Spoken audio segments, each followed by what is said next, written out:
1492 की रात को वे नीलकंठ वर्णी के रूप में अयोध्या से गृह त्याग कर निकल पड़े, अनंत जीवों को अपना योग करवाकर उनका कल्याण करने के लिए एक कल्याण यात्रा पर।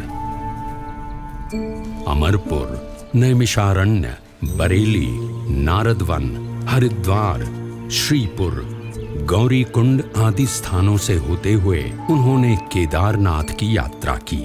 केदारनाथ से सीधे बद्रीनाथ जाने का अति विकट मार्ग लांघकर उन्होंने बद्रीनाथ की यात्रा की और आगे घोर शीत ऋतु में भी बद्री वन में कठोरतम तपश्चर्या करके विश्व के सबसे ऊंचाई पर स्थित प्रदेश तिब्बत में हिमालय के उत्तुंग बर्फीले पर्वत शिखरों को पार करके उन्होंने मानसरोवर जाकर निवास किया। पुनः बद्रीनाथ आकर वहां से गौमुख, गंगोत्री, हरिद्वार, अयोध्या आदि स्थानों से होते हुए वे वंशीपुर आकर रहे और अयोध्या से गृह त्याग करने के लगभग 1 वर्ष की यात्रा के बाद नीलकंठ वर्णी बढ़ चले वंशीपुर से मुक्तिनाथ की ओर।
कुछ लेना न देना, मगन रहना, भजन करना रे भजन करना, भजन करना रे भजन करना। भजन तो करना और भोजन भी करना, क्योंकि भूखे पेट न होए भजन गोपाला रे। आहा, भजन करना पर भोजन भी करना, भजन। अरे छोटे महाराज, बाल योगी जी, कुछ भोजन खाओगे महाराज? आओ आओ, अरे बड़ा स्वाद बना है आज तो। लो दीजिए। धन्यवाद। ग्रहण करो योगी जी, ग्रहण करो। यात्रा पर निकले हो? जी हाँ। कुछ सामान नहीं है साथ में? वैसे तो मेरे पास भी और कुछ खास सामान नहीं रहता, पर हाँ, अपने भोजन का प्रबंध करने का सारा सामान मैं अपने पास ही रखता हूँ।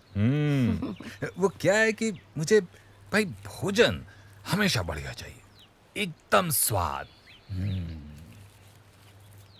वैसे आप खाने का प्रबंध कैसे कर लेते हो? कुछ साथ में तो नहीं रखते?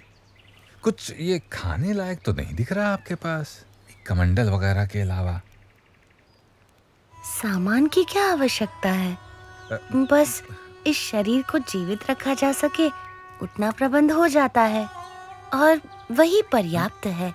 बात तो सही है, लेकिन खाने। अरे अरे अरे अरे महाराज, अरे ये क्या कर रहे हैं छोटे योगी जी? अरे अरे अरे सत्यानाश, सारी मेहनत पानी में मिला दी आपने। ऐसे पानी मिलाकर भोजन कौन करता है महाराज? इसमें स्वाद क्या आता है और आनंद क्या आता है इसमें? स्वाद तो परमात्मा की मूर्ति का आता है और आनंद भी उनके स्वरूप का, निज स्वरूप का ही आता है।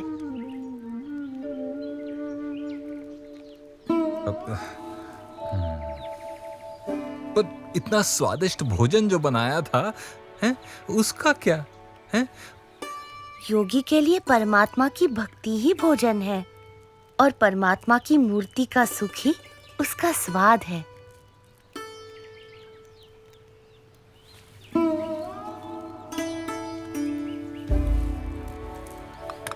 धन्यवाद सन्यासी जी।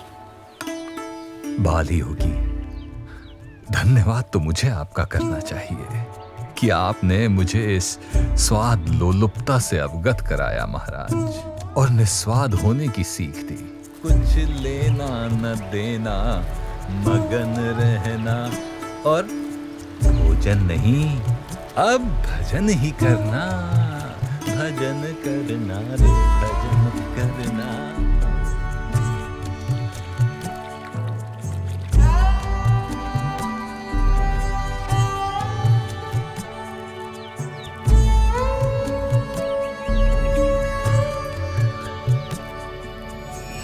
नीलकंठ वर्णी जानते थे कि काली गंडकी नदी के किनारे चलते हुए मुक्तिनाथ पहुंचा जा सकता था, इसीलिए वे काली गंडकी नदी के प्रवाह को ढूंढ रहे थे और उसी दौरान वे किसी अज्ञात निर्जन क्षेत्र में आ पहुंचे।